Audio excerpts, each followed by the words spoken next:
safal géej ma njël ber géej sa ñetti géej ji maam yi ñoo ma wax foo jaar xuus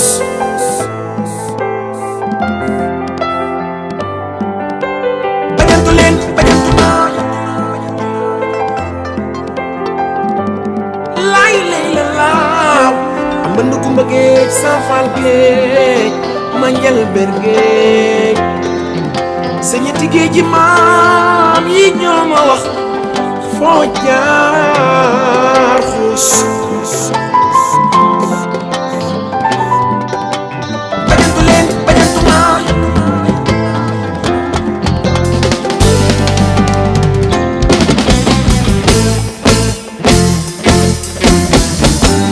ci Cédric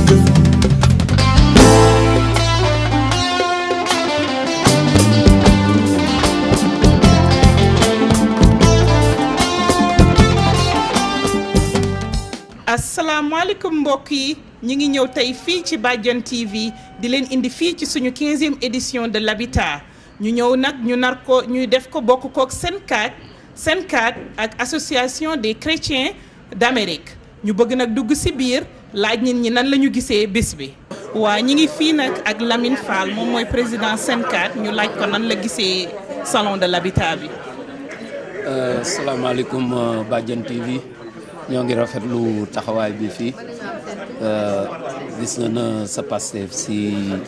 dëkk bi lu xew nga bëgg déplacer rek waaw Maguette ni ma gisee salon bi xol sedd na parce que producteurs yi bëri nañ produits yi bëri nañu bon availabilité wu am kër yi tamit bëri na tubaar fakal la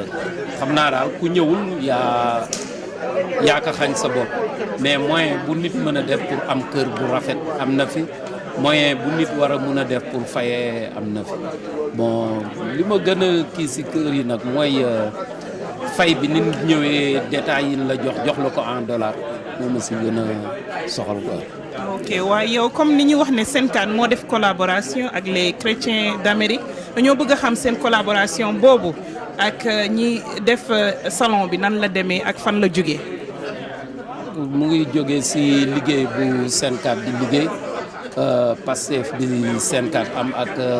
ni Sénégalais yi reconnaître Senkat comme lu mel ne monsieur le consul général ku nekk xam na ni mu reconnaître Senkat fii ci Amérique ak Atlanta ak li ko wër donc boo ko xoolee li ci ëpp gars yi xamante woon nañ bu yàgg mais programme bi li tax mu soxali ko Atlanta tamit boo ko xoolee monsieur le consul général moo gën a dox loolu parce que bokk na ci ñi choose Atlanta lu ñu rafetlu loolu di rafetlu liggéey bu rafet bi waa Atlanta di def toujours ba ñëpp am confiance ci Senkat waaw d'autant plus que Mody Diouf nga xam ne fii la nekkoon ba léegi tànk xelam des fii aussi bon lu mu bëgg a lijjanti Sénégal pour Senkat mu ngi koy lijjanti lu mu bëgg a lijjanti pour individuel yi jógee Atlanta États-Unis anywhere mi ngi koy toppatoo ba tey so donc Mody Diouf aussi daf si am feeñ bu am solo ak liggéey bu am solo bu muy liggéey. ok jërëjëf monsieur le président. waaw ñu nekk fii ak suñu directeur des Sénégalais de l'extérieur ñu bàyyi leen ko mu présenté wu ak mu wax ñu moom nan la gisee suñu 15e édition de l'habitat fii ci Atlanta. jërë ngeen jëf mbégte la ñu am bi ñu yàlla boole ci 15e édition salon itinérant bi nga xam ne dañ ko jagle lépp lu jëm ci mbirum makkan immobilier pour sénégalais yi nekk bitim réew yàlla def ñu ñëwoon fii ci Atlanta ànd ci ak sénégalais yi fi ne pour waxtaan ak ñoom pour xool seeni attente ci mbir moomu xool naka lañ leen ci mën a jàppale parce que immobilier dafa bokk ci ñett préoccupation yi nga xam ne sénégalais yi nekk bitim réew buñ ko doon listé ñoom dañ ko ciy boole bi ci jiitu ci seen yitte mooy lépp lu jëm ci seen i document administratif parce que koo ci laaj rek bëgg na su amee passeport mu réglé su amee problème mu carte d'identité mu réglé su doomam juddoo bitim réew mu mun ko utal extrait de naissance donc document administratif mooy préoccupation bi ci jiitu beneen bi ci topp mooy wut kër Sénégal ñetteel bi mooy ñi nga xam ne dañoo bëgg a investir am ci ay jafe-jafe kon nag su fekkee ci mbirum immobilier ñëw nañ fii tey war a waxtaan ak sunu mbokku sénégalais yi ci mbir moomu ñun mbégte lañ ciy am parce que sunu présence aussi dafa am lu muy indi ci mbirum sécurité parce que xam nañu ne li weesu woon arnaque bari woon na ci lool nga jënd kër ñu jaay la ko jaay ko sa morom jaay ko keneen ba yéen ñëpp ngeen mujjee tribunal te kenn rek ko ci war a jëfandikoo wala nit ñëw jaay la kër nga dugal sa xaalis doo gis caabi doo gis ciment doo gis brique mu nekk ay naxaate yu bari yu ci newoon donc sunu teewaay day tax mbir yooyu ñu fàtte ko ba dootu fi amati ñu nekk le garant ñu sécuriser seen investissement ci wàllu woowu ba naxante bu mu ci am donc mbégte bu rëy la ñu am bi ñu teewee fii ci Atlanta teewee 15e édition bi. waaw monsieur le directeur nga wax ci sénégalais yi am ay nax ak yi fi xewoon léegi ñu bëgg la laaj ba xam yow sa bureau comme que yow yaay directeur des sénégalais de l'extérieur am nga loo xam ne mën na dalal xelu sénégalais yi nekk fii ne am luñ fi wala dara lu différent loo xam ne mën naa am si sa bureau. waaw je crois que pour dalal seen xel dañu leen di wax d'abord que li fi nekkoon dañ ko fi jëlee. promoteur immobilier bu yor saagam def ci cachet jël ay këyitu këru jàmbur di ko jaay te moom sax turu promoteur immobilier rek la am parce que li ci ëpp loolu moo ko doon andi maanaam ku mel ni yow Maguette day xamanteeg promoteur wala ku tudd promoteur nga wóolu ko andi ko ci sénégalais yi ndekete yoo moom moo gën a doy waar ñëpp kon tey pour nga ne promoteur immobilier nga. dafa am procédure boo war a jaar ba ñu attribuer la ko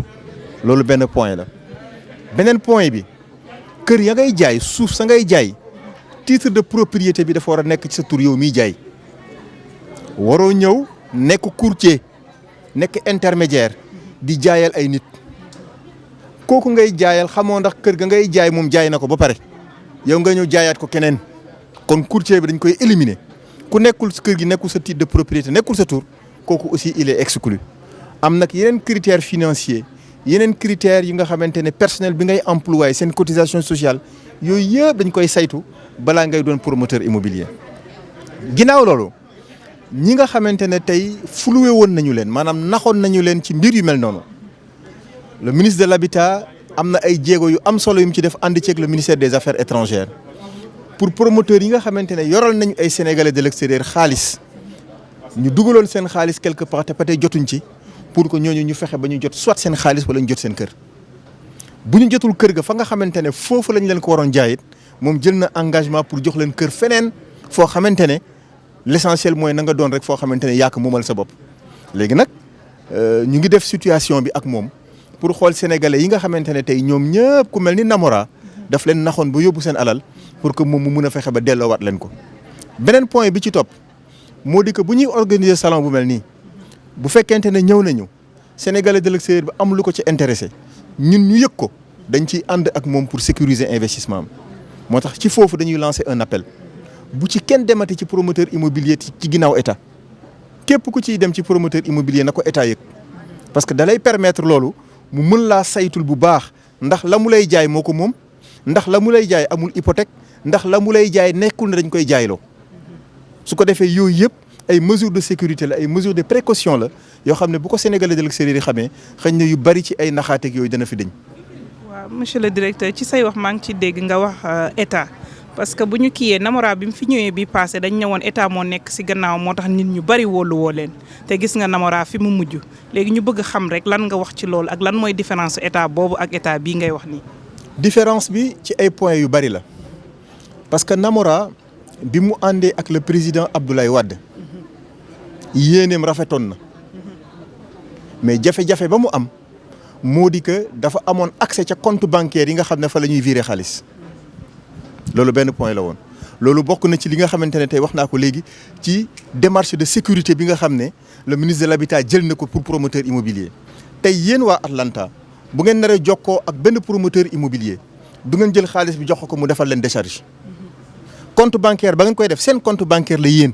yéen a ci am accès yéen a mun a wax ordre de virement bi temps la fekk na kër gi rasé nañu wala kër gi plafonné nañu wala kër gi nangam ak nangam donc évolution wu kër gi yéen da ngeen koy suivre seen bopp et sur cette base là ngeen di defee seen i virement xaalis ak Namora c'était pas la même chose Namora ni mu doon demee mooy day tollu Dakar woote téléphone su wooyee ku mel ni Assane Mariama wala mu woo ku mel ni nu mu tudd une famille un toit bu Paris wala une famille un toit bi nekk Italie ne leen man day chantier bi soxla naa ci 50 millions ñoom du ñu xam 50 millions yi fan lay dugg ci chantier bi fan la ci toll ñu virer ko 50 millions parce que ils étaient de bonne foi loolu la ñu wax ne nag léegi jeex na fi ku la woo ne la soxla naa 50 millions nga ne ko déedéet du noonu balaa ñu lay jox 50 millions baal ñu yónnee xool ndax la ñuy dugal 50 millions yi ci suñu kër la wala du suñu kër yombaay boobu ak facilité boobu moo nekk ay mbir yi nga xam ne tey dañ koy teg ci table bi mu leer nañ ba kenn du mun a nax sa morom fenn parce que tey gis nañ ko ci dëkk développé yu mel ni États-Unis soo fay jënd kër ci une démarche sécurisée la soit nga am sa kër wala soo ko amul kër nga jot sa xaalis un des deux su ko defee su boobaa ñëppay am kenn du am jàmm problème ñëppay nekk ci jàmm te kenn du mën a nax sa morom. ok monsieur le directeur ñu bëgg laa laaj ci kii bi nga fa fekk fii muy Senkat association bi nan nga ko gisee ak nan ba xam commencé ngeen ay liggéey dans le futur comme que ñoom ñoo fi représenté état Sénégal fii ci Atlanta. di leen lafal cat di ñaan sunu borom mu yokk seen taxawaay parce que gis nañ ci ñoom farlu gis nañ ci ñoom ndëgërlaay bu baax ak légitimité. gis nañ ci ñoom aussi ay nit yu responsable am aussi le sens de l'anticipation te bu fekkee dafa nekk ne da nga nekk dëkk jàmbur muy bitim réew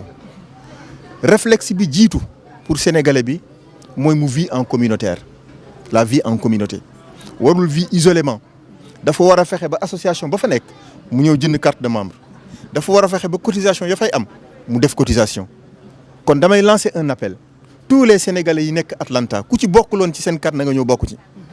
képp koo xamante ne tu n'es pas à jour de tes cotisations soit à jour de tes cotisations parce que li ma gis ci ñoom moo di que li ñuy def defaluñ ko seen bopp parce que ku ci nekk ci ñoom am na lu mu yore njabootam am na këram gu mu am Sénégal kon li ñuy def dañ koy def au nom de la communauté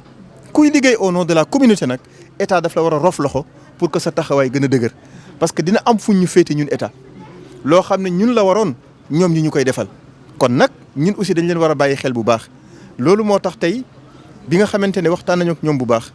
trouver nañu ay terrain d'entente pour des actions communes et futures à porter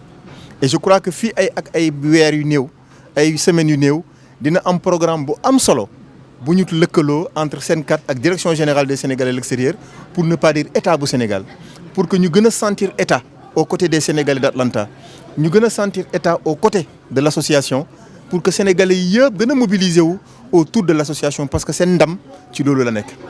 waa kañ jërëjëf monsieur le directeur. waaw ñi ngi bëgg la laaj yow sëñ bi yow lan mooy sa tur ak lan nga représenté fii ci 15e édition de l'habitat. oui man maay Babacar Souleymane Faye maay le président des promoteurs immobiliers du Sénégal maay aussi le président du comité d'organisation du salon de l'habitat donc c'est à ce titre-là que je suis à Atlanta. ñuy laaj monsieur Babacar Faye lan nga ñu indil fii ci suñu salon bi. bon li leen indil Sénégal la leen indil on peut dire que Sénégal la leen indil parce que lépp loo xam ne ñi ngi koy def ci Sénégal mun nañ ko concentrer ci habitat donc on vous a amené ce qui se fait li ñuy def actuellement ci mbirum dëkkuwaay au Sénégal que ce soit les promoteurs publics wala les promoteurs privés ak banque de l'habitat bi nga xam ne mooy la banque spécialisée en matière d'habitat ku fi ñëw daal di nga gis les produits immobiliers te di nga am benn aperçu ak benn idée ci développement au Sénégal surtout dans le domaine de l'immobilier xam nga tubaab bi ñooy wax ne quand le bâtiment va tout va au Sénégal nag actuellement soo ñëwee ci salon bi di nga xam ne ñu ngi yéeg à un niveau de développement immobilier boo xam ne nii mosul am moo tax ñu ñëw indi leen promoteur privé yi indi leen promoteur public yi indi leen banque indi leen l'administration ba nga xam ne nii mooy gérer tout ce qui est habitat au Sénégal pour que nit ñi suñ fi ñëwee mun a am ay information mun a aussi su fekkee ne bëgg nañu def ay transactions ñu def ko en fait loolu mooy idée wu salon de l'habitat voilà. ok sëñ bi ñu bëgg laa laaj bi nga ñëwee Atlanta ba léegi nan nga gisee salon bi ak nan nga gis fekkee fii Senkat bi nga xam ne moom ngay liggéeyal. waaw bu ñu ñëwee waa Senkat daanaka organisation bi seen loxo lañ ko teg parce que bu ñu demee ci consulat bi ak au niveau du ministère des affaires étrangères nee nañu Sénégal dafa bokk ci association yoo xam ne ñoo gën a dynamique aux États-Unis donc ñoom dañoo am pas-pas ba pare dañoo boole seen bopp toutes les communautés dañoo nekk ensemble di liggéey loolu moo ñu gën a poussé ñu choisir Atlanta parce que Chicago bëggoon na Houston bëggoon na Los Angeles San Francisco mais par rapport ak mobilisation bi nga xam ne ni yaakaar nañ ko ci Atlanta ak pas-pas boo xam ne ni association bi am na ko moo tax ñu ñëw Atlanta mais troisième fois nag bi ñu ñëw Atlanta ñëwuñu fi en terrain inconnu en 2005 ñëwoon nañu fi salon boobu succès bu mag la amoon waaw en 2005 ñu ngi ko defee woon hôtel Hilton en 2010 ñëwoon nañ fi ñu ngi ko defee woon temps yooyu Wyndham Garden tamit bon c'était pas mal vraiment gisoon nañu ne nit ñi mobilisé wu nañu mais ren aussi bu ñu ñëwee dañoo ne au lieu que ñu jël benn consultant dañuy jël organisation bi teg ko ci loxo Sénégal ñu mobiliser sensibiliser nit ñi ñëw ñu jokkoo ak ñoom échanger des informations donc kii c'est la première partie de la tournée bu ñuy def ate après dañuy dem New York mais dans l'ensemble lu ma gisee mbir yi mooy que bon il y a eu de petits problèmes peut-être au début dû au fait que am na lu fi jotoon am loo xam ne ni lu métti woon la ñun ñëpp ñu koy méttilu moo tax nit ñi xalaatuñu ne war nañu ñëw parce que dañuy xalaat rek ne lu fi doon am moo fi amaat waaw c'est mal connaître nag les nouveaux acteurs waaw parce que defe naa ministre bi démb ci nu mu waxee commencé nañu élaborer ay solutions pour que yooyu bañ fii mënati am te ñu mu daloon ñu fexe ba nga xam ne nii dinañ leen jox ay ndàmpaañ yoo xam ne nii dinañ mën a amaat courage di investir ci Sénégal parce que ñaari façon investissement rek moo am Sénégal soit nga yónnee say parents yi ñu defalal la ou bien nga choisir des gens yoo xam ne ni day ñëw di jaay mu doon seen métier dans les deux cas su fekkee dafa nar a am problème nit ñi man d'après la vision que j'ai may président promoteur immobilier yi dinañ dem ba nga xam ne nii ci diaspora bi dañuy mere seen dëkk te suñu mere seen dëkk dootuñu fa investir te suñu fa investirul poids seen poids wu investissement li muy représente suñu économie mun na am ay problèmes yu bëri ndaxte nee nañu diaspora bi lu muy investir ci Sénégal Banque mondiale ak FMI sax du ko def xam nga suñuy dem bay wax ay 1000 milliards de CFA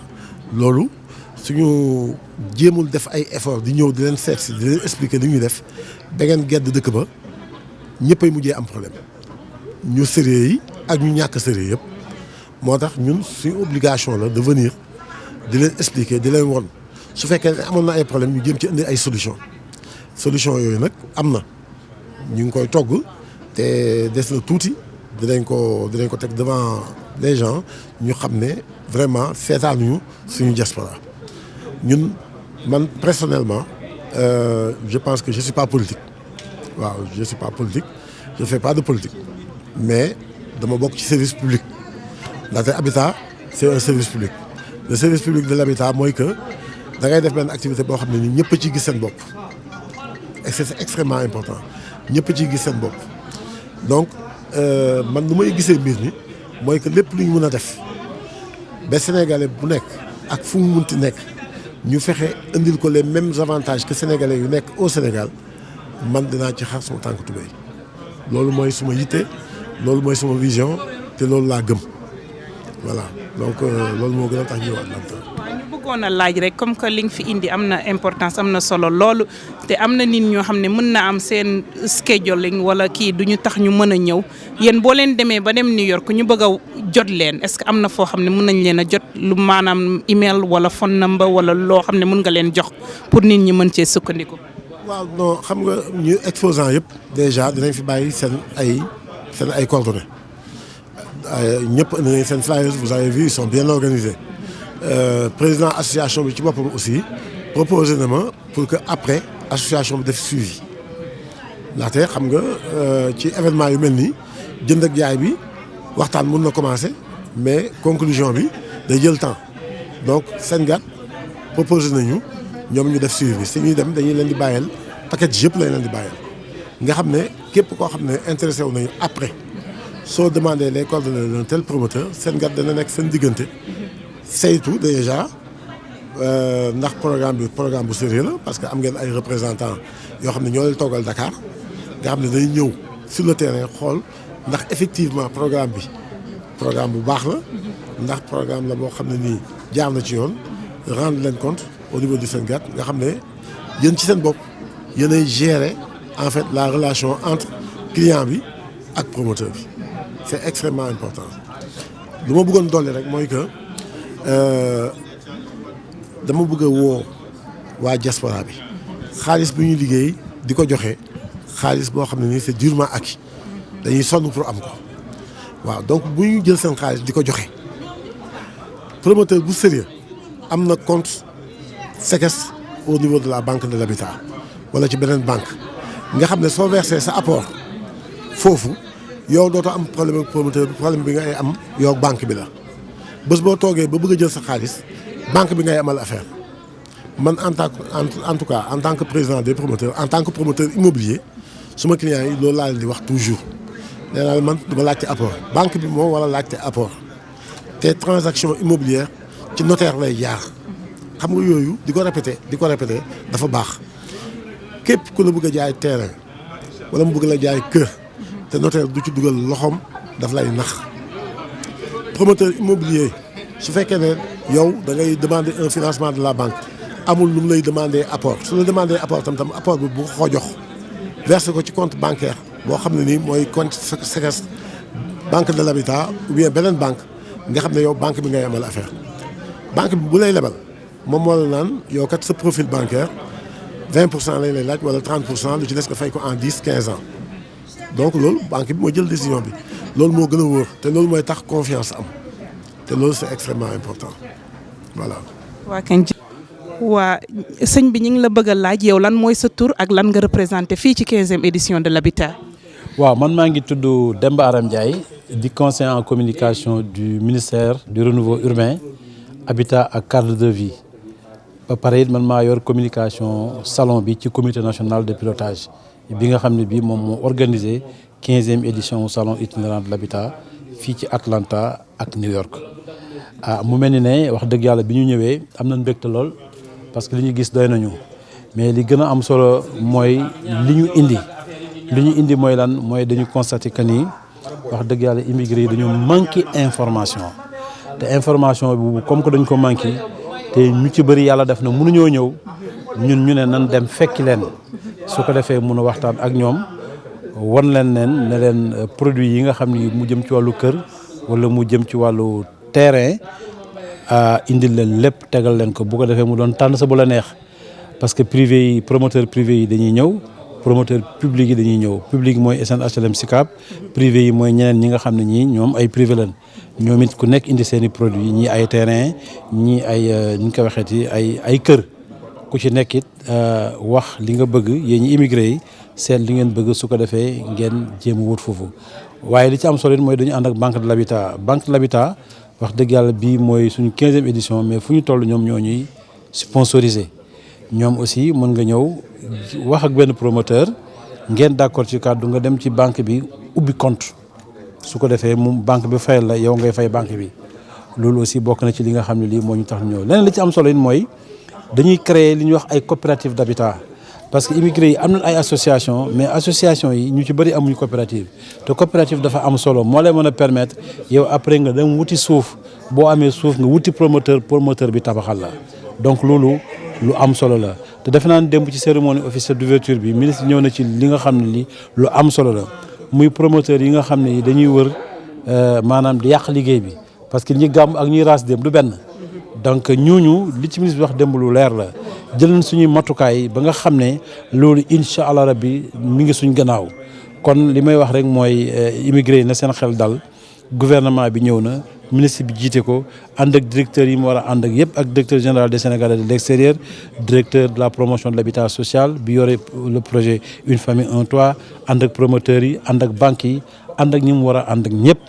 ñëw fii ci Atlanta pour mën a waxtaan ak yéen lu jëm ci wàllu immobilier lu jëm ci wàllu habitat donc loolu mooy li tax dëgg ñu ñëw fii.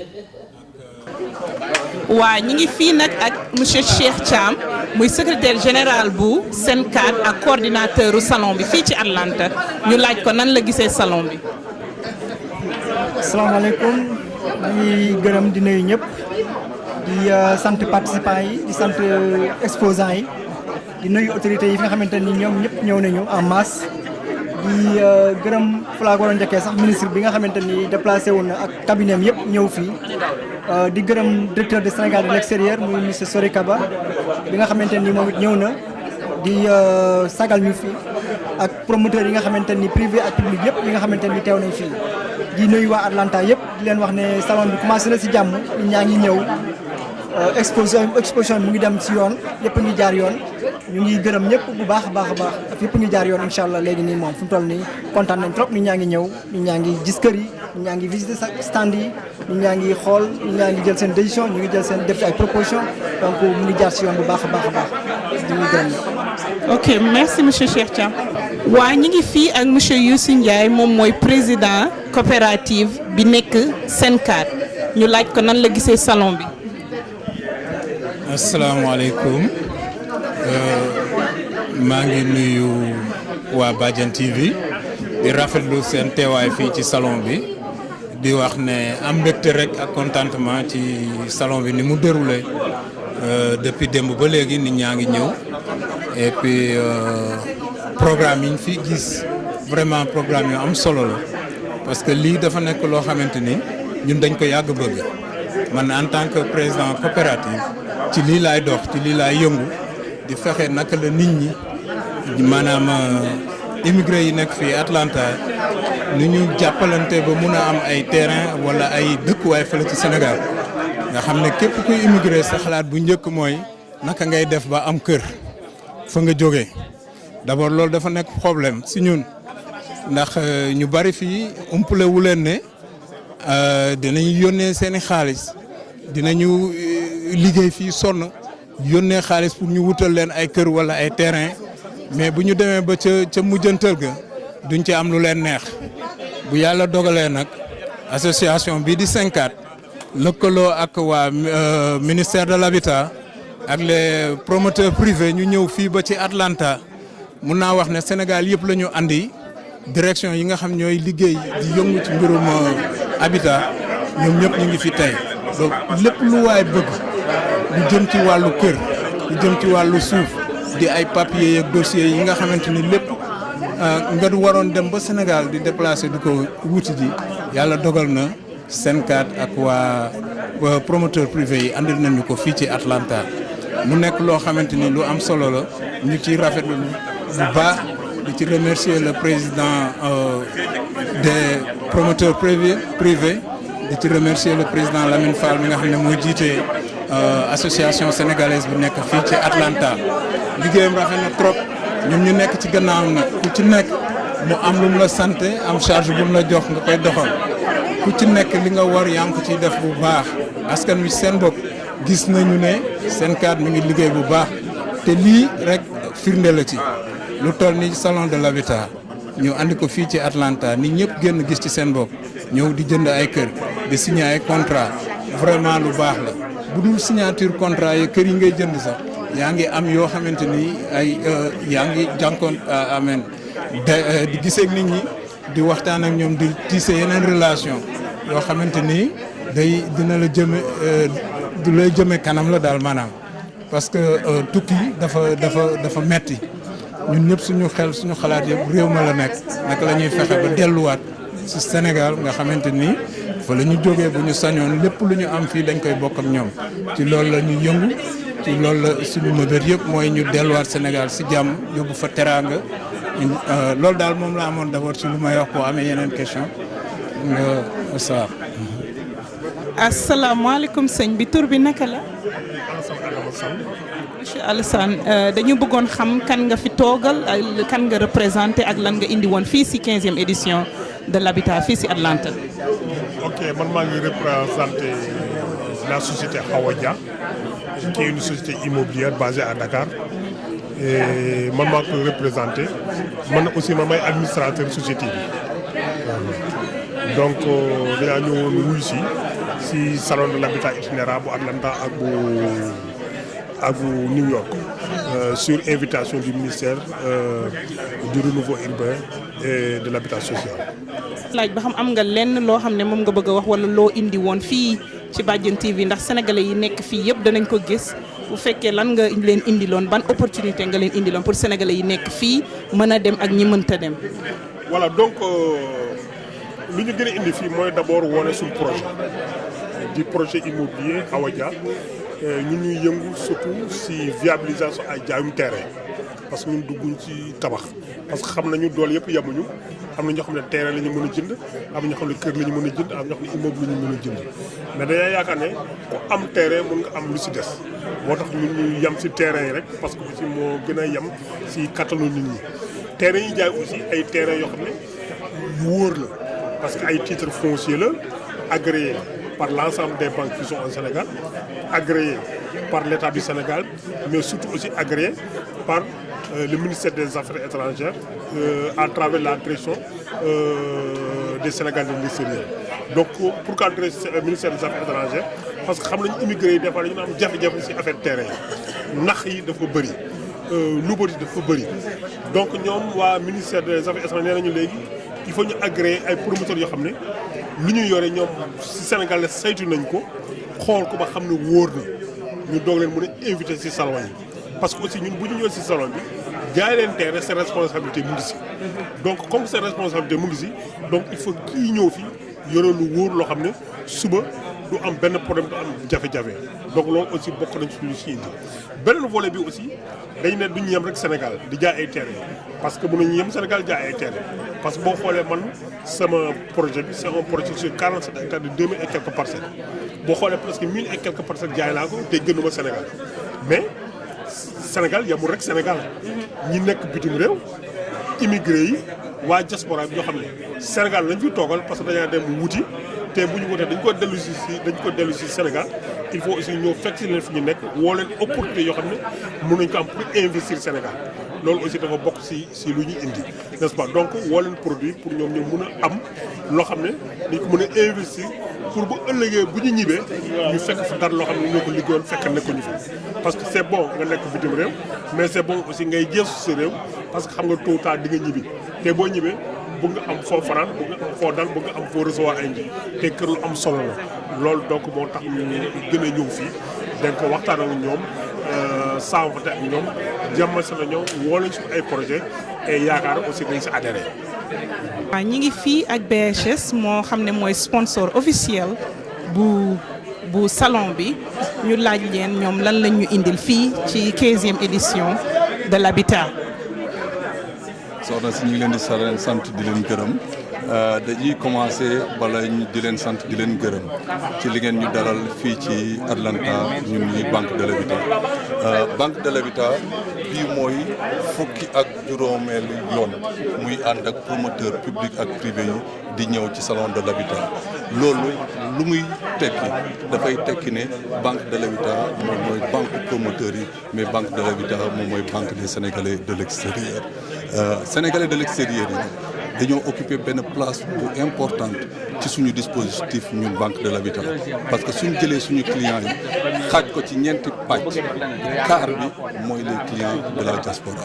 loolu moo tax ñu naan ces clients là méritent toute notre attention bés bu yàlla tax dañuy profité ci occasion yu mel noonu pour ñoom rencontrer suñu mbokk sénégalais de la diaspora yi pour leur proposer des produits qui peuvent leur permettre de fax ñu dugg ci kër ci ay anam yu gën a yomb mooy lan mooy taux yu ñuy wàññi mooy durée de financement yu mu gën a guddee yamuñ foofu rek dañuy di waxtaan ak yéen di jël seen i avis pour mën leen jox ay produits yu adaptés à vos besoins loolu moo tax sax des fois dañuy proposer ay produits qui dépassent même le cadre de l'immobilier notamment des produits tels que le Pack Diaspora ma nga xam ne dañ ko xalaat pour yéen lii daal ci lu gàttal mooy wane ne Banque de l'Habitat moom mooy banque suñu mbokk diaspora yi et chaque fois suñu amee occasion rencontrer leen dañuy ñëw pour xalaat ak yéen parce que soo leen ñuy jox seen xalaat soo leen ñuy jox seen i suggestion soo leen ñuy defal ay critiques dafay permettre ñuy gën a améliorer nu ñuy liggéey surtout pour vous satisfaire loolu daal moo doon suñu tànk fii ci Atlanta suñ fi jugee aussi war nañ dem ba New York pour rencontrer suñu mbokk yi fa nekk. waaw xam naa da nga fàtte présenté wu tur bi nan la. man maay nga jéggal ma man maay Babacar Sané Ndiaye le directeur de la plateforme des crédits immobiliers peut-être sax da nga may rek ma wax luy plateforme crédit immobilier parce que dafay lu bees ci suñu dispositif banque de l'habitat njiitu banque bi dañ ne suñu mbokk sénégalais yi nekk Sénégal wala ñu nekk au niveau de la diaspora suñu bëggee jënd kër ci suñu partenaire promoteurs yi dañoo créer benn direction ba nga xam ne seen bépp mbébatu kër ñu nekk Sénégal wala ñu nekk à l'étranger plateforme boobu noonu moo koy gérer képp ku bëgg jënd kër ci promoteurs yi wala ci coopérative yi plateforme boobu moom mooy jël en charge seen i dossiers. waa kay jërëjëf sëñ bi dama amoon benn question bala ma dem rek parce que fii dafa am nit ñu bari ñu fi nekk fii ñu amul këyit bëgg a ñibbi Sénégal bëgg fa jënd kër te amuñu liggéey boo xam ne mën nañoo wane ne am nañu ay seen revenu so yéen léegi est-ce que BHS am ngeen idée wala am ngeen benn plan pour nit ñi nga xam ne dañoo nekk fii di lett amuñu ay paycheck te di yor xaalis bëgg a kër Sénégal est-ce que am ngeen idée boo leen génne BHS bu mën leen a jàppale parce que ci citoyen yi lañ bokk Sénégal tamit. En fait loolu peut-être ñàkk xam la mais du lu bees ci ñun suñu clients yi soo xoolee suñu mbokk Sénégal yi nekk à l'étranger wala ñu nekk États-Unis fii su ma jëlee kaaw suñu mbokk yi létt tey li ñu leen di accompagner ci crédit wax dëgg yàlla ñu ngi leen di accompagner ci crédit yu am solo sur la base seen income tax soo xoolee aussi crédit ni ñu koy analyser dañ koy analyser ci anam yu bëri moo tax dañ leen di inciter chaque fois ñuy ubbi compte suñu amee xaalis di ko verser bés bu ñu demee ba di am crédit suñu xoolee li nekk seen compte xool capacité d'achat biñ ci am di leen mën a yombalal accès wu crédit dem nañ sax tey jii nii ba créer benn produit bu bees bu ñuy tuddee un plan d'épargne spécial pour suñu mbokk yi nga xam ne dañoo am ay difficultés pour justifier leur revenu loolu rek day wane ne bés bu yàlla sàkk ñi ngi xalaat pour gën leen yombal accès au logement parce que amul ñaari catégorie de citoyens ñun dañ naan citoyen bu nekk tey jii nii soo ko mënee am une certaine capacité d'épargne war nga mën a accéder nu mu gën a yombee ci kër. maanaam nga gën a bamtuwaat ko rek maanaam man tey bu ma ñëwoon tey yoruma kayit bëgg a jënd kër Sénégal te awma lu ma ko jëndee kër gi di jar 20 millions man nan laay def te ma nekk BHS am fa compte di def xaalis te mënuma leen wan ay paycheck nan laa koy doxalee. waxuma ku amul këyit dama ne ku dul salarié. ka nga xam ne aujourd'hui tu n'es pas salarié ñooñu laa wax ne comme ñiy lettkat yi am nañ këyit sénégalais la tey jii nii sur la base seen i income tax mën nañ leen accompagner mais nag ki sénégalais yi la ñuy lebal pour que ñu mën a am accès au logement ku ci amul këyit li ñuy wax mooy en rapport ak le FONGIP en rapport avec ñi fi représenter les autorités étatiques il va falloir que ñu inciter leen pour que ñu régulariser seen i këyit parce que pour ñu lebal la kam il faudrait que nga am ay këyit à jour. maanaam il faut nga régulariser ci doon américain wala nekk sénégalais. américain bi mënuñ ko lebal. waaw non li may wax mooy parce que cas yi dafa kii mooy nit koo xam ne dafa nekk fii yorul kayitu américain yi xam nga kooku mënul wane ne mi ngi am paycheck parce que income bi ci dëkk bi fii mënoo koo wane tant que am nga kayit di liggéey mu nekk fii bëgg am kër Sénégal est-ce que yéen am ngeen plan boo leen ubbi parce que am nañ cas yu bari yu mel noonu pour nit ñi nekk fii bëgg am kër Sénégal. gunge suñu mbokk bi pour que mu mën a am kër il faudrait que mu am des pièces en cours de validité pièce de cours de validité mooy mu am passeport wala mu am pièce d'identité nationale. ñooñu lañ mën a accompagner pour que mu mën sénégalais pour que ñu mën a accès au logement. waa kay jërëjëf. waa ñi ngi fii ak Etienne Mendy moom moo représenté les catholiques à l'association des catholiques des Sénégalais d'Amérique ñu laaj ko moom nan la gisee salon bi ak moom lan mooy liggéeyam ci salon bi. ba jërëjëf man sama liggéey ci salon bi d'ailleurs d'abord damay wax ni membre comité d'organisation bi la suñu liggéey du woon dara lu dul jéem a rassembler toutes les associations yi nekk fii ci Atlanta ndax ñu mën a ñëw bokk ci salon bi donc mobilisation bi lañ doon jéem a def j'espère que yàlla def na ci jàmm nit ñi ñëw nañu pas peut-être comme niñ ko yaakaare woon but am nañu at least une toute petite satisfaction bu loolu weesoo comme ni nga ko waxee man maay responsable la coopérative de l'association des Sénégalais catholiques d'Amérique te comme affaire bi mbirum kër la donc c'était important aussi ñu ñëw mun a rencontrer promoteurs yi et puis xam lan la ñuy proposer rencontrer aussi le ministère de l'Habitat pour jéem a seet naka la ñu mun a régulariser suñu coopérative yi nga xam ne ñun fii te amuñu lëkkaloo ak état bi donc je pense que une rencontre comme bii war na di continuer di am ndax luy dimbale gox bi la luy dimbale communauté bi la te loolu rek la ñuy ñaan te di ñaan yàlla nag mu jëm kanam. merci beaucoup. waa sëñ bi ñu ngi laaj yow lan mooy sa tur ak kan nga représenté fii ci salon de l'habitat bi. waaw man maa ngi tudd Moustapha Sène man nag man suma entreprise la représenté je suis le propriétaire unipersonnel maa ngi yëngu ci wàllu immobilier surtout habitat social. ñu doon laaj lan nga ñu indiloon ci 15e édition de l'habitat bi. waaw lu ma leen indil ci 15e édition de l'habitat bi mooy vraiment projet fiable yoo xam ni accessible na aussi pour c'est-à-dire les prix ak aussi ay travaux yoo xam ne aussi c'est-à-dire liggéey bu jaar yoon donc ñun ñu ngi am projet bi nga xam ne actuellement ñi ngi en phase de démarrage Zac Mbao au bord de l'autoroute à péage donc aussi ñi ngi waxtaan ak clients yi pour que ñu mën a xam ni aussi c'est un site boo xam ne c'est pas loin de Dakar c'est presque 15 minutes de Dakar surtout ak autoroute à péage bi donc c'est bien placé loolu daal vraiment mooy projet bi nga xam ne déjà ñu ngi leen koy defal proposition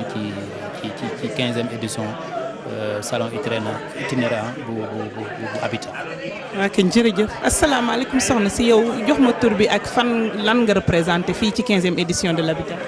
maa ngi tudd Khadijatou Diallo maa ngi représenté SNHLM du Sénégal. ñu bëggoon laa laaj lan nga ñu indil fii ci suñu 15e édition ci salon bi. waaw cette année ñu ngi am ay produits yoo xamante ne ay logement la am nañu ay logement Ndiakhirate am nañu ay terrain à Diamniadio am nañu aussi ay appartement ci immeuble yi ay Fass Gibraltar am nañu aussi ay programme ci région de Dakar yi du Sénégal du moins am nañu ay Tamba Fatick ay Ziguinchor am nañ fa ay programme yoo xamante ne ay logement la donc yooyu la ñu andi cette année pour proposer ko aux Sénégalais de la diaspora. so yow bi nga ñëwee fii ci salon bi lan nga gisee clients yi sénégalais yi dëkk fii ak ñi nekk Sénégal lan mooy différence bi daal maanaam lan nga gis lu ci différent ci ñi nekk fii ak ñi ngay sàqool Sénégal. ah bah pratiquement amul différence parce que ñi fi nekk ñii ñoom ils sont autant intéressés ci programme yi que ñi nekk Sénégal donc moo tax ñu déplacé wu pour jox leen opportunité au moins ñoom tam ñu mën a accéder au logement ñi nga xamante moom la ñuy proposer au Sénégal moo tax ñu ñëw fii ci ñoom. kon nga wax ñu tur bi naka la ak kan nga représenté fii ci salon de l'habitat. je m'appelle Olof maa ngi tudd Amadou Camara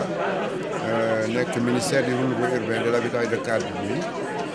plus précisément la direction de la promotion de l'habitat social ma yore bureau bu ñuy wax BASO bureau d'assistance aux collectivités pour l'habitat social waaw. waaw ñi ngi bëggoon a xam ne yow lan nga indil Sénégalais yi fii nekk de la diaspora fii ci Amérique. waaw ministère bi en fait moom mooy superviser événement bi moo koy jox maanaam crédibilité parce que ministère day participer ci organisation salon de l'habitat mooy seet promoteur yi nga xam ne ñoo fi am kër fii ak seen programme yi wóor na wala wóor donc ñooy segg ñi bëgg a bokk yëpp dañuy segg Dakar dañuy segg seet ña ñoo war a exposé ak ñu war a exposé moo tax ñi nekk ñi ñëpp programme yu wóor yoo xam ne ministère bi gëstu na ko xam na ko te existé na pour bañ rek ay torof am fa donc ministère bi loolu boobu la mooy encadré manifestation jox ko maanaam garantie waaw parce que ñi ñëpp ñu jënd fi kër xam nañu kër yi nga jënd fi kër yu wóor la lu wóor a wóor waaw. waaw bu ñu sukkandikoo ci loolu nga wax ñu bëgg laa laaj ci projet Namora ndax projet Namora ñëwoon na fii ci Amérique te indi na fi ay problèmes yu bari ñu bëgg laa laaj yow lan nga am looy wax ci projet boobu. waaw projet Namora bi kooku lu naqari la waaw parce que benn promoteur la boo xam ne doon ñëw fii du wër diaspora bi jël xaalis yi jox xanaa am na programme am na suuf et cetera nga même bu amoon suuf sax def lu liggéey nu mu ko war a defee moo taxit problème yi am waaye gouvernement bi jël lay mesure pour vraiment recenser actuellement ñu ngi recenser ñu victime yëpp nga xam ne victime Namora yi pour xam ñaata nit lañu ñan lañu pour xool yan pexe lay jël pour vraiment jàppale ñooñu pour ñu am xaw ma seen kër liggéey boobu gouvernement bi taxawal na ko pour vraiment régler problème Namora boobu am na commission yu tegal en place à Dakar pour liggéey ci loolu. bu ma déggee say wax da nga wax ne gouvernement bi jug na pour dimbale nit ñooñu mais bu ñu delluwaatee si gannaaw dañ ne woon Namora gouvernement bi ko gunge so lan nga am looy wax ci loolu. gouvernement bi suñu gunge xanaa Namora Abdoulaye Wade moo ko gunge woon.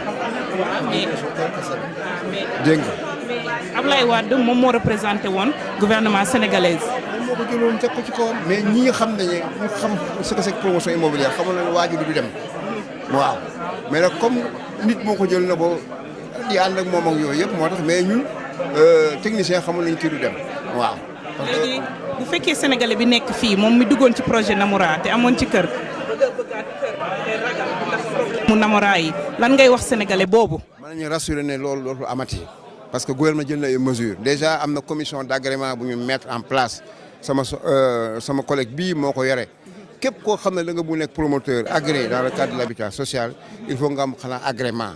te am na critères yu ñu teg ministre wax na ko démb il y a 7 critères technique administratif ak 2 critères financiers boo ko respecté wul duñu la jox agrément bu la joxul agrément doo am suuf boo amul suuf doo mun tabax donc lu mun tuñaandi kenn gannaaw loolu aussi teg nañ ay mesures ñun ñii au niveau de notre direction fépp foo xam ne dañuy tabax kër weer bu dee dañuy wër def suivi chantier yi képp koo xam ne am nga programme dañuy xool ba xam programme boobu annoncé nga ko ba xam programme ngi dox est-ce que ñu yónni suñu technicien ñu xool ba xam programme boobu existe na réellement est-ce que ngi dox donc loolu fi amoon incha allah. waaw ci suñuy kii dégg nañu ne démb amal ngeen benn surprise fii sénégalais de diaspora bi ñu bëggoon nga bamtuwaat ci delluwaat ci rek ci liñ ñu waxoon démb. waaw li directeur de l'habitat de la promotion de l'habitat social wax rek mooy coordonnateur programme yi dafa am ay liggéey yoo xam ne ñoo ngi koy liggéey pour fexe ba sénégalais yi mën a jot ci kër yi quoi kër yu yomb loolu la doon wax démb quoi am na lu ñuy liggéey ci biir ministère bi lëkkaloo ci ay ak promoteur pour fexe ba kër yi xaw a gën a yemamaay quoi gën a yomb loolu la wax na programme boobu moo waxoon démb sur 10 ans waaw ñoo ngi ciy liggéey xam naa bu sottee rek ñëpp lañ ko yëg incha allah waaw. jërëjëf sëñ. ñu bëgg laaj la lan mooy sa tur ak yow lan nga représenté SENCAD association sénégalaise. man Binta Bari laa tudd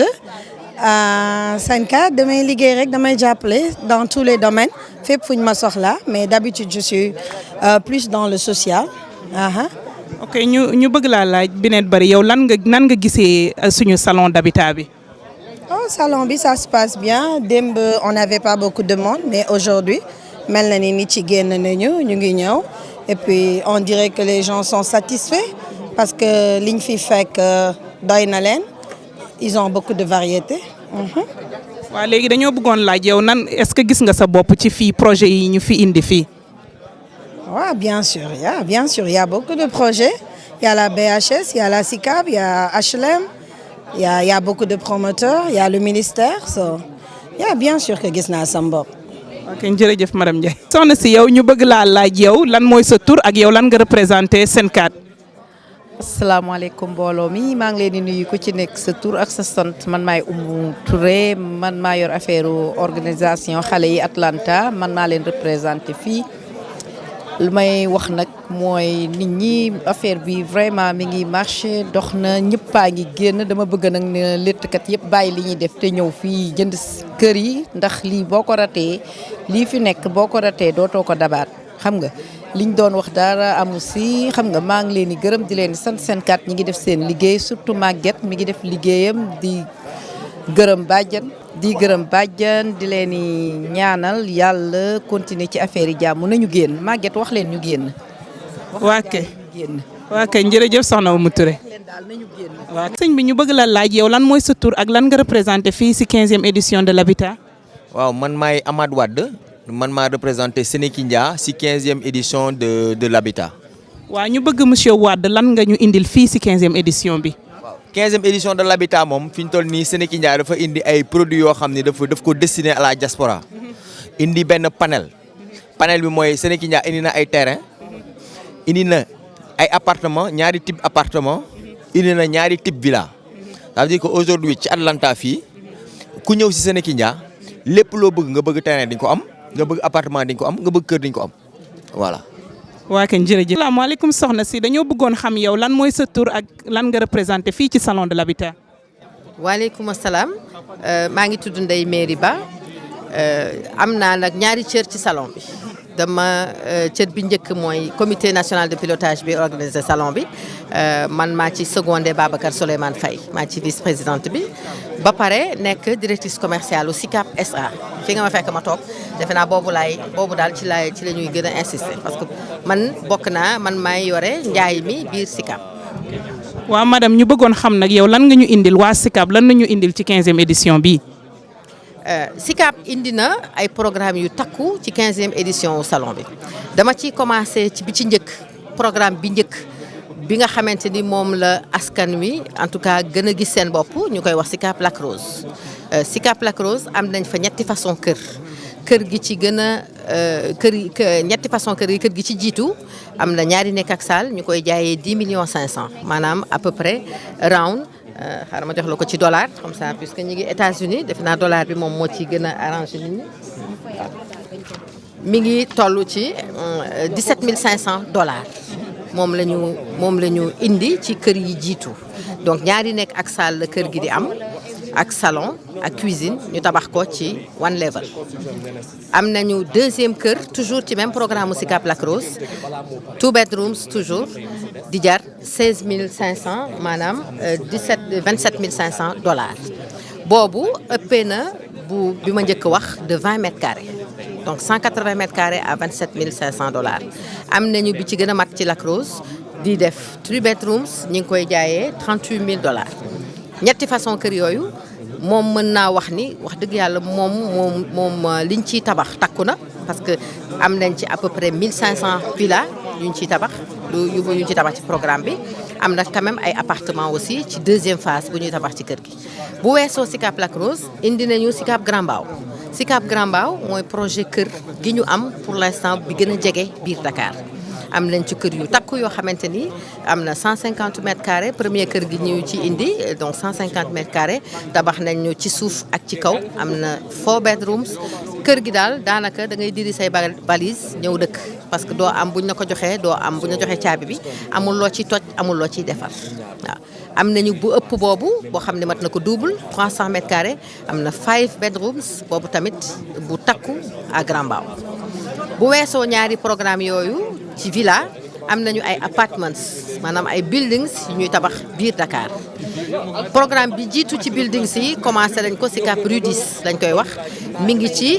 ancien SICAP Serigne Cheikh mooy fii cité collective yi fa ñu amoon cité collective yi ci booy dem cosaan Rue 10 programme boobu am na 57 appartements yoo xam ni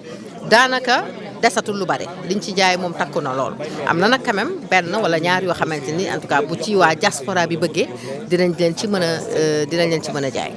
beneen programme bi ci topp ci appartement mi ngi nekk Liberté 3 surtout boobu nag lay ñaax nit ñi parce que boobu commencé gul te dañuy bëgg ñun SICAP avant ñuy commencé programme bu ñu jaayee waa Dakar tukki wan leen ne bii kat ñi ngi koy waaj a tabax mais nag bu leen bàyyi ba ñu jaay yëpp waa Dakar comme ça yéen tam am ngeen ci wàll waaw. ñeenti programme yooyu daal lañ leen indiloon am na aussi ay programme terrain programme yu bees yu ñu am à Mbour am na ay terrain yu ñu fay jaay am na programme mu Diass ci wetu aéroport Blaise Diagne bi am nañ fa programme bu takku am na ay kër am na ay appartement yu ñu fay jaay. waaw kay jërëjëf soxna si. waaw ñu ngi fii si suñu benn sa ñu wax nan nga tudd ak yow lan nga fi représenté ak nan nga gisee salon bi. salaamaaleykum mbokk yi waa Atlanta ak waa réew mi ak waa Sénégal maa ngi tudd Oulaymatou Ba di représenté SIMCAT here pour ne leen vraiment kontaan nañu li ñuy jógee Sénégal bàyyi dëkk bi yëpp bàyyi Amérique yëpp. fii la ñu choisir pour def seen salon bi. vraiment xaw ma lan lañ leen di wax daal yal na yàlla barke lu ñu ñëw ut si yal na leen ko yàlla continuer li ñuy def te Sénégal bu ñu soobee yàlla dinañu continuer SIMCAT di leen di représenter chaque année te won leen ne ñu ngi seen ginnaaw jërëjëf salaamaaleykum. asalaamaaleykum sëñ bi ñu bëgg la laaj yow sa tur ak lan nga représenté fii. waaw maaleykum salaam soxna si man maa ngi tudd Idrissa Mag Diakhaté di directeur général Physalis di représenté programme bu ñu naan cité CDC Bambilor. ñu bëggoon laa laaj yow lan nga ñu indil fii suñu 15e édition de l'habitat bi. waaw 15e édition de l'habitat bi nag indi naa fi programme bu ñu naan cité CDC Bambilor di programme bu mucc ayib nekk fële ca Bambilor Bambilor nag nekk à 30 minutes du centre-ville de Dakar ak 30 minutes de l'aéroport de Diass di programme boo xam ne partenariat public privé la parce que caisse de dépôt et consignation moom moo koy def ak benn privé donc programme boo xam ne démarré na te incha allah rabi en décembre bii nii dinañ livrer première phase de 500 logements. Voilà donc programme bi dafa am ñetti type de logement benn bi F3 la bu ñu naan 2 chambres salon ñu koy jaayee 15 millions de francs CFA deuxième type de logement bi F4 la donc 3 chambres salon ñu koy jaayee 18 millions ak F5 maanaam 4 chambres salon boo xam ne R+1 la sur 250 mètres carrés ñu koy jaayee 49 millions 900 comme ni mu ko waxee programme bi démarré na te incha allah première phase bi ñu ngi koy livrer en décembre 2018 incha allah rabbi. waa kañ jërëjëf waa kañ. sëñ bi ñu bëgg laa laaj nan nga gisee suñu édition bi nga jox ñu sa tur ak wax ñu nan nga gisee suñu édition bi suñu 15e édition de l'habitat fii ci Atlanta. waaw jërëjëf man maa ngi tudd Mamadou Thiam nekk fii ci Atlanta lii nga xam ne moom laa fi fekk tey wax dëgg yàlla lu xaw a dal xel la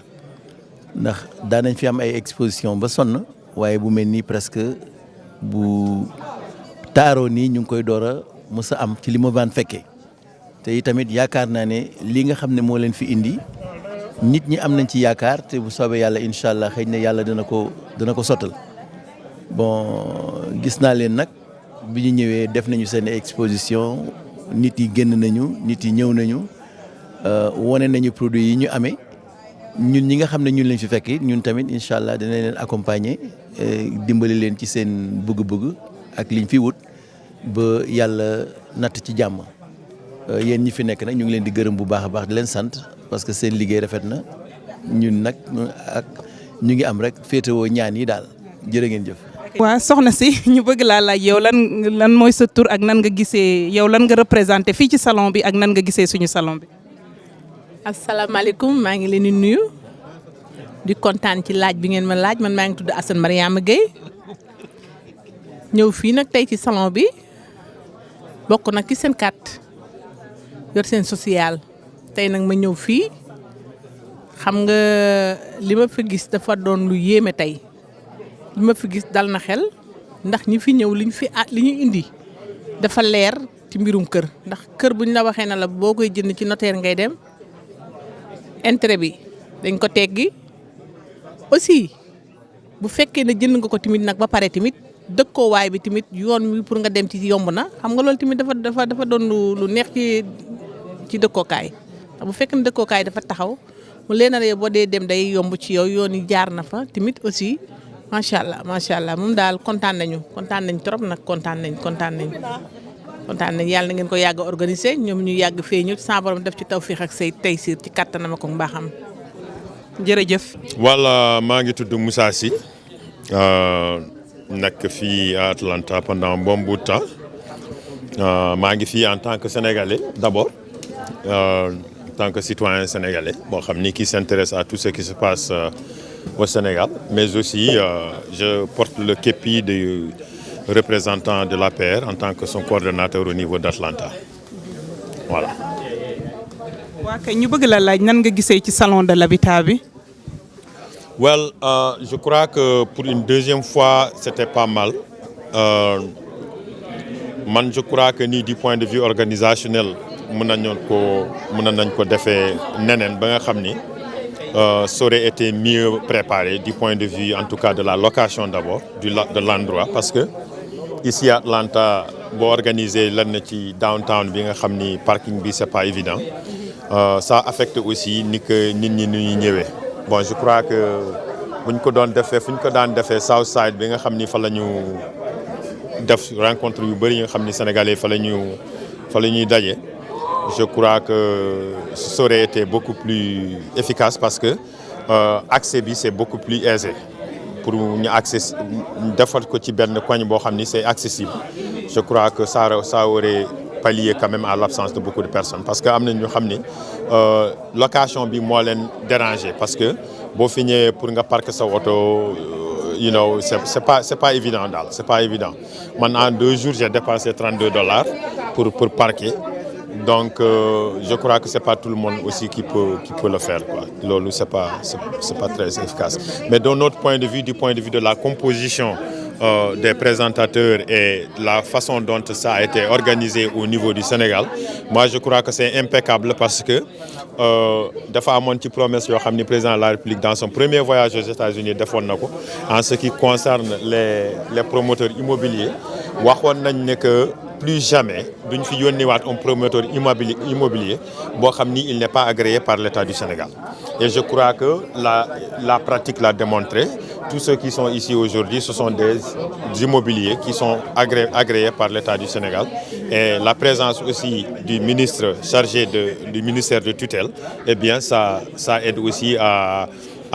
rassurer nos compatriotes de ce point de vue-là. kon wax ñu laaj la yow lan mooy sa tur ak lan nga représenté fii ci salon de l'habitat bi. waaw asalaamaaleykum wa rahmatulahi taala wa barakaatu maa ngi leen di ziare yéen ñëpp leen jox seen wàccuwaay man Diop le maire Mamadou Diop man maa New York laa nekk mais sama njaboot ñi ngi fii Amérique nag yàgg nañ fi depuis 1989 mais ñun bi ñu fi ñëwee ba léegi suñu xalaat ak suñu bëgg-bëgg mooy fexe nu ñu fexe ba Sénégal yi si boppam dellu seen réew fexe ba Sénégal yi gis seen bopp seen réew. man maa jiite organisation bu ñuy wax GADRE groupement ànd jàppale suñu réew ci New York am nañ 200 personnes xam ne taxaw nañ léegi liggéey commencé nañu béy Touba Xadama état bi tamit barki dem jox nañu ay suuf yoo xam ne bëgg nañu yaatal Sénégal dimbale Sénégal defal ay industrie créer emploi man li ngeen def fii nag ñun dañ ci am mbégte parce que man maa ngi Atlanta suma soxnaa ngi fi New York laa gënoon a féete mais damay jaabante mais gis naa ni li ngeen di def li ngeen organiser dafa am solo ndax Sénégal boo gis li nga xam ne mooy soxam mooy mu am kër fu mu dëkk boo ñibbee sa réew fekk fa kër goo dëkk presque day yomb ci yow kon li ngeen def ni taxawu Sénégalais yi créé li ngeen xam ne moom ngeen créé wax dëgg yàlla ñun amuñu seen fay xanaa di ñaan yàlla defal leen jàmm may leen wér fekkeek tal ba yàlla bañ a tas yaakaar ñi nga xam ne ñëw nañu fi bëgg a sàkku pour am makkaan yàlla na yàlla jàppandil ko ñu ngi leen di sant leen gërëm. léegi yow sa projet boobu ngay wax ne moom nga am bu fekkoon ne dafa am koo xam ne bëgg na cee dugg est-ce que am na foo xam ne mun na la fa jotee. waaw xam nga projet bi ñu ko tijjee ñu ngi ko tijji woon depuis yàgg na biñ ko commencé advertise nañ ko fu nekk mais New York la poon moo tax waa Atlanta vraiment jotewuñ ci mais am na ñu ci bokk waa Atlanta bokk nañ ci programme bi ñun dinañ ko gën a yaatal mais programme bi dama ko defoon juróomi weer ku ci nekk di joxe $100 pendant 5 mois muy $500 donc fi mu ne raise nañ 71000 commencé nañu liggéey ndax dañu bëgg commencé suñu bopp suñu doole léegi nag keneen ku ñu fekk sinu ci mais dinañ ko gën a yaatal après incha allah extend ko bu ñu amee nag yeneen liggéey yii ñëw am na programme yu bari ay usine de transformation yooyu yëpp di ñëw et su boobaa dinañ ko def ay action képp ku ci bëgg a bokk jënd action incha allah. waa kañ jërëjëf. kon nag programme bii lañ leen indiloon mooy fii ci 15e édition itinérant de l'habitat fii ci Atlanta.